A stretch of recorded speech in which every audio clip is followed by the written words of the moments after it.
આ બાજોટ પર બેસી ભગવાન સ્વામિનારાયણ અનંત વખત ભોજન લેતા અને ભક્તોને પ્રસાદી આપતા બાજોટ પર બેઠી એવો આ બાજોટનો મહિમા છે. આ બાજોટના દર્શન કરવાથી, સ્પર્શ કરવાથી આદિ વ્યાધિ અને ઉપાધિ અનંતકાળના પાપ બળી અને અંતે ભગવાનનું ધામ મળે એવો આ બાજોટનો વિશેષ મહિમા છે. કારણ કે ભગવાનને સંબંધે કોઈ પણ દિવ્ય વસ્તુ હોય એમનો સંબંધ થવાથી, સ્પર્શ થવાથી આપણા મનના બધા સંકલ્પો નાશ થઈ જતા હોય અને પરમાત્મા રૂપી સંબંધ નવું નજરાણું મળતું હોય છે. જય સ્વામિનારાયણ.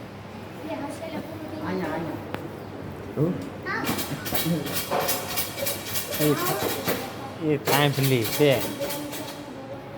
હા પણ જો એનો શું મહિમા? હા છે એ આગળ તમે સાંભળી લેજો હું મહિમા છે નહીં. આ થાંભલી જે છે એ ભગવાન સ્વામિનારાયણના સંબંધવાળી થાંભલી છે. આ થાંભલીના દર્શન કરીએ, આ થાંભલીનો સ્પર્શ કરીએ તો એક અજોડ મનની અંદર શાંતિ થાય અને મનની અંદર આદિ વ્યાધિ ઉપાધિ અને અનેક સંકલ્પો હોય એનો નાશ થઈ જાય અને પરમાત્માની દિવ્ય અનુભૂતિ થાય. કારણ કે આ થાંભલી છે, દેખાવમાં થાંભલી છે પણ ભગવાનના સંબંધવાળી થાંભલી છે એટલે એનો વિશેષ મહિમા છે. અસ્તુ. જય સાળંગપુર દાદા. બરોબર.